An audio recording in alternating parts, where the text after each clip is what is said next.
semuanya, balik lagi bersama saya Nita Kartika di sini. Pada kesempatan kali ini kita akan membahas mengenai 8 materi dari mata kuliah Hukum Pidana dan Kriminologi.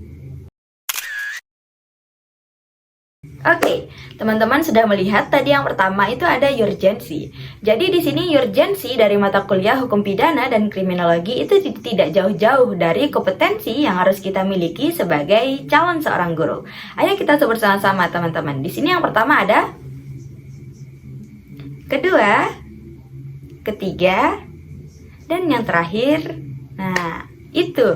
Nah, selanjutnya di sini kita akan membahas mengenai hubungan antara hukum pidana dan kriminologi dengan kompetensi yang harus dimiliki calon seorang guru yang kita sebutkan tadi. Yang pertama ada profesional.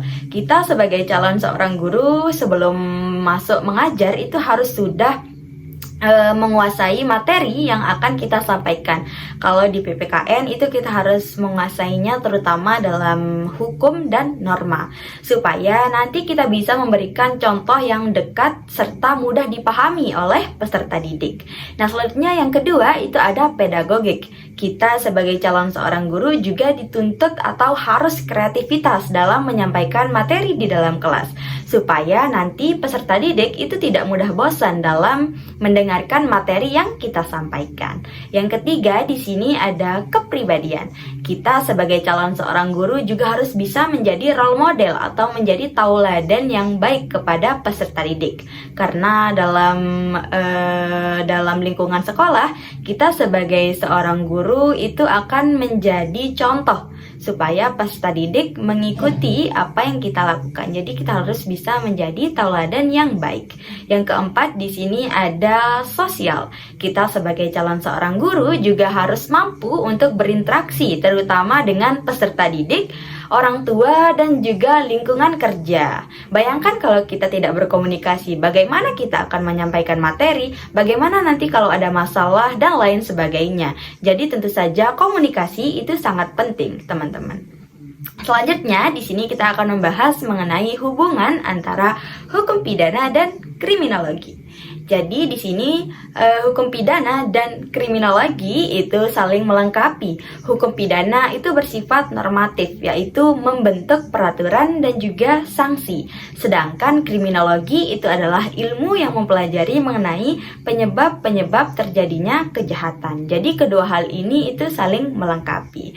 Yang ketiga di sini hubungan antara hukum pidana dan kriminologi dengan mata pelajaran PPKN. Kalau pada jenjang SMP itu supaya bisa membangun kesadaran patuh aturan kepada peserta didik, baik itu dari fungsi peraturan, terus pengertian peraturan, dan lain sebagainya.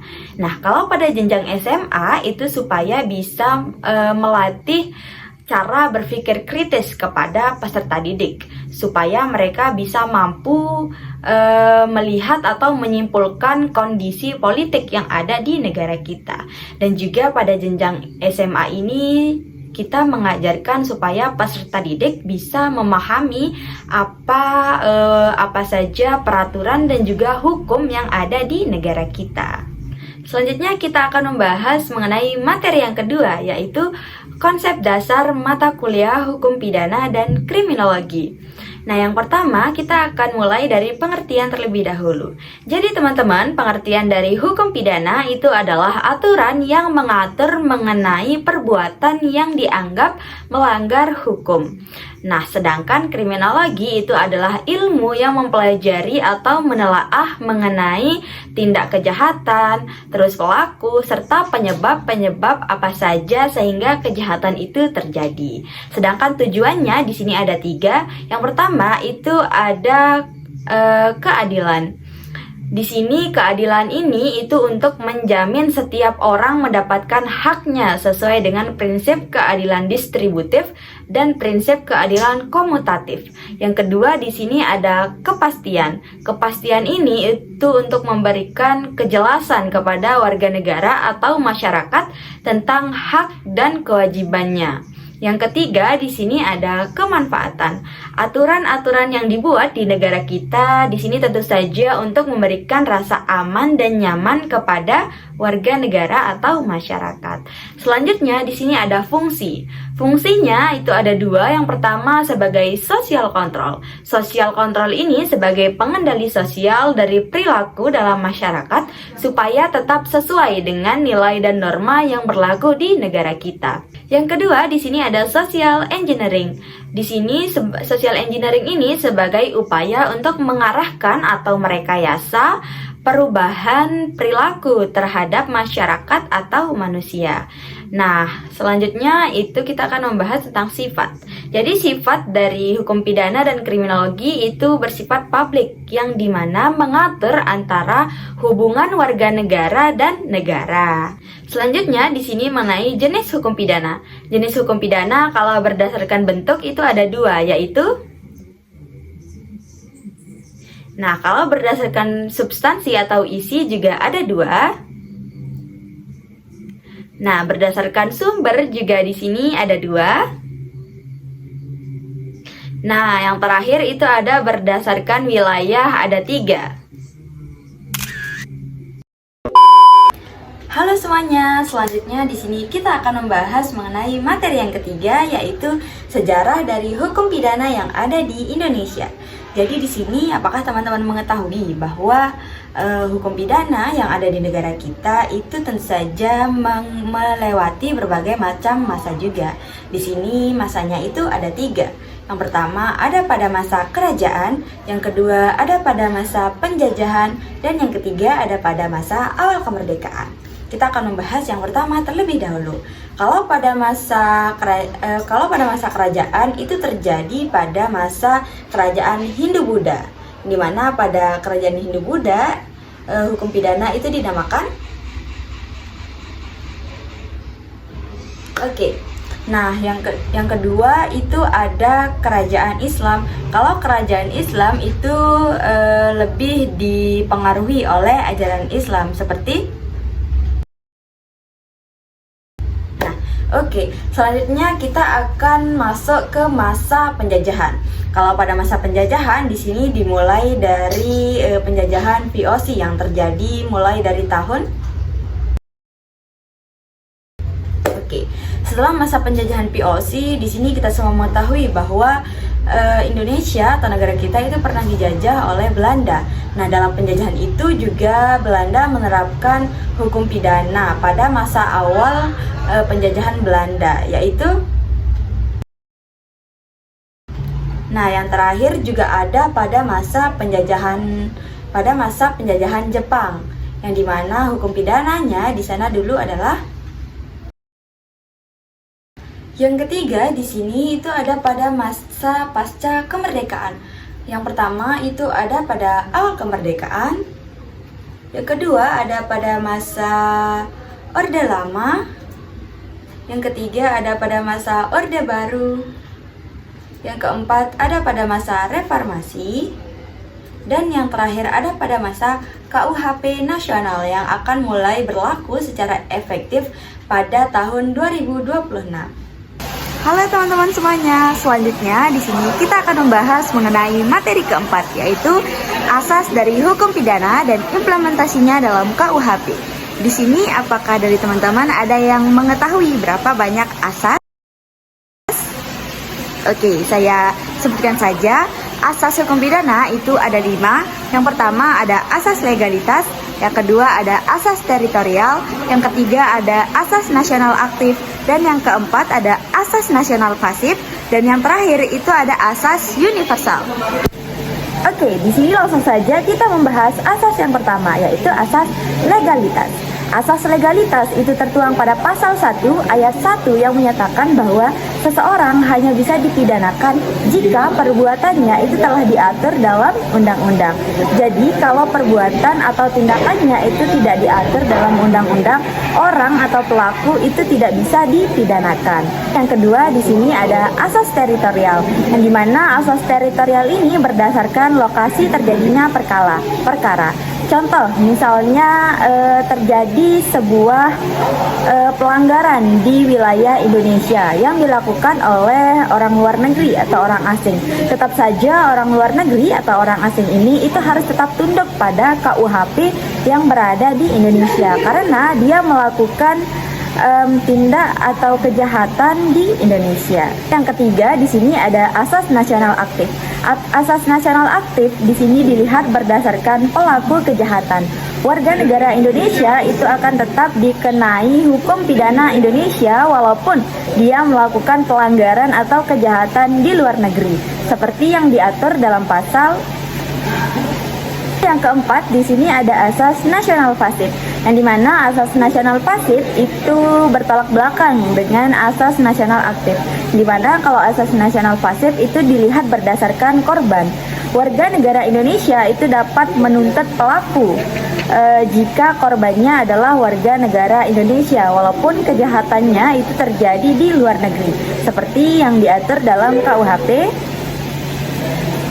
Nah, yang terakhir di sini ada asas universal, di mana asas universal ini itu adalah hukuman yang berlaku bagi seluruh negara tanpa melihat tempat atau kewarganegaraan dari sang pelaku.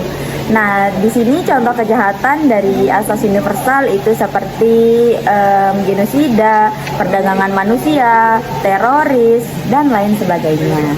Nah, selanjutnya di sini kita akan membahas mengenai materi kelima, yaitu menganalisis perbuatan pidana.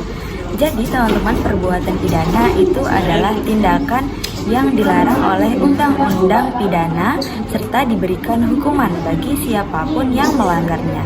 Perbuatan pidana itu ada dua unsur. Yang pertama ada unsur subjektif dan yang kedua itu ada unsur objektif. Oke, selanjutnya di sini kita akan membahas materi keenam, yaitu proses penanganan kasus pidana. Yang dimana dalam proses penanganan kasus pidana di sini melibatkan 4 lembaga. Yang pertama itu ada lembaga kepolisian. Jadi lembaga kepolisian di sini memiliki wewenang untuk melakukan penyelidikan supaya mengetahui apakah ada atau tidaknya tindak pidana. Nah, di sini kepolisian juga memiliki wewenang untuk melakukan penyidikan, di mana penyidikan ini untuk mengumpulkan bukti dan juga menangkap tersangka. Lalu yang kedua di sini ada kejaksaan. Nah, kejaksaan di sini memiliki wewenang untuk melakukan penuntutan ke pengadilan. Dan yang ketiga di sini ada pengadilan, yang dimana pengadilan di sini memiliki wewenang untuk menentukan apakah pelaku atau tersangka itu akan dijatuhi hukuman atau tidak. Nah, yang terakhir di sini ada lapas atau lembaga permasyarakatan, yang dimana lapas ini adalah tempat pelaksanaan terpidana penjara. Tujuan utama dari lapas ini itu tidak hanya untuk memberikan hukuman, tetapi juga untuk melakukan bimbingan. Nah, dalam proses penanganan kasus pidana juga di sini ada yang namanya diversi, yang dimana diversi ini itu adalah penyelesaian kasus di luar pengadilan. Nah, jika diversi ini berhasil, maka perkara atau kasus itu tidak akan dilanjutkan ke pengadilan. Sedangkan kalau diversi ini tidak berhasil, maka kasus atau perkaranya itu akan tetap dilanjutkan ke tahap pengadilan. Baik, selanjutnya di sini kita akan membahas materi yang ketujuh, yaitu jenis pidana atau hukuman dalam KUHP. Jenis perbuatan pidana itu diawali dari tingkat keseriusan. Tingkat keseriusan di sini ada dua, yaitu ada kejahatan dan juga pelanggaran. Nah, yang kedua di sini ada sifat penuntutan, juga ada dua, yaitu ada aduan dan khusus. Yang ketiga di sini ada unsur kesalahan, ada dua juga, yaitu ada dolus dan culpa, yaitu sengaja dan tidak sengaja. Yang keempat itu ada unsur perbuatan, yaitu aktif dan pasif. Yang kelima itu ada pelaku, yaitu dari umum, khusus atau jabatan. Yang keenam itu ada waktu, yaitu seketika, berkesinambungan dan berkelanjutan. Dan yang ketujuh itu ada korban, yaitu mulai dari individu atau kelompok. Oke teman-teman, di sini kita akan membahas mengenai materi yang terakhir, yaitu jenis-jenis pidana dalam KUHP.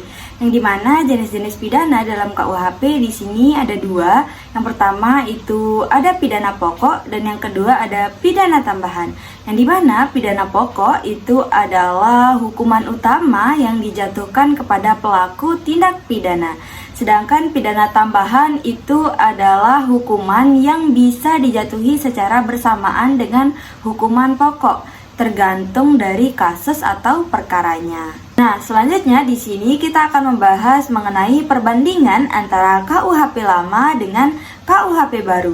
Yang dimana kalau dalam KUHP lama, pidana pokok itu mengatur tentang pidana mati, pidana penjara, pidana kurungan, pidana denda, dan juga pidana tutupan. Kalau dalam pidana tambahan itu yang pertama ada pencabutan hak-hak tertentu, yang kedua ada perampasan barang-barang tertentu, dan yang ketiga ada pengumuman putusan hakim. Nah, kalau dalam KUHP baru di sini pidana pokok berisi tentang pidana penjara, pidana tutupan, pidana pengawasan, pidana denda, dan pidana kerja sosial.